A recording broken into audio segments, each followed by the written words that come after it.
Dāmas un kungi, Leta svin savus 95. Esam tikai dažus mēnešus jaunāki par mūsu valsti. Latvijas vēsture ir mūsu vēsture. Esam dzimuši grūtos laikos, kad Latvijas pagaidu valdība bija padzīta no Rīgas, vēlāk arī no Liepājas.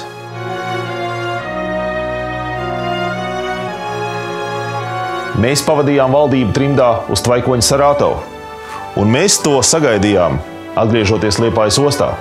Mēs bijām liecinieki sīvajām Bermontiādas cīņām, ziņojot pasaulei par kauju norisi tieši no frontes līnijas. Mēs augām kopā ar jauno valsti, kalpojot par Latvijas valdības ziņnesi, nodibinot savu izdevniecību un kļūstot par plaša avīžu kiosku tīkla saimniekiem. Mēs godam sagaidījām mūmeņlaikus ar mūsu vadoņa īpašo izpratni par demokrātiju un spilgtajām svētku parādēm.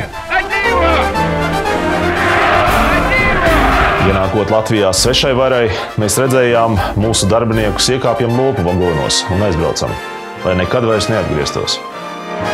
No mūsu vecās Palastu ielas ēkas jumta mēs vērojām, kā pār Rīgu laižas vācu lidmašīnas, un Latvija kļūst par lielvaru cīņu lauku.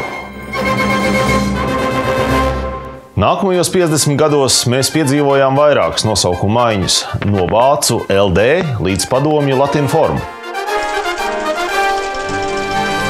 Karam beidzoties, bijām spiesti kļūt par padomju propagandas aparāta neredzamajiem melnstrādniekiem, stāstot par darba ļaužu laimi plašajās dzimtenes ārēs. Kalēji nosvinēja Antonus, turpināja kalt nokaitēto metālu un savus darba plānus.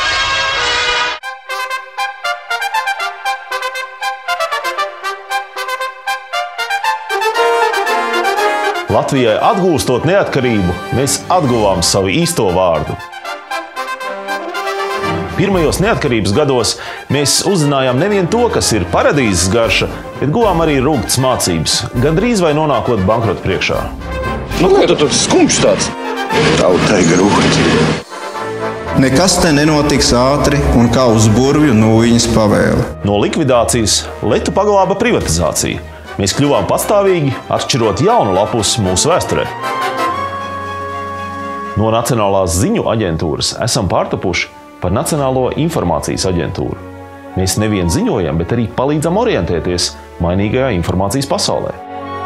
Un mēs esam gatavi rītdienai, kopā ar Latvijas zinātniekiem izstrādājot inovatīvus runas atpazīšanas un informācijas analīzes rīkus. Mēs bijām un būsim kopā ar Latviju.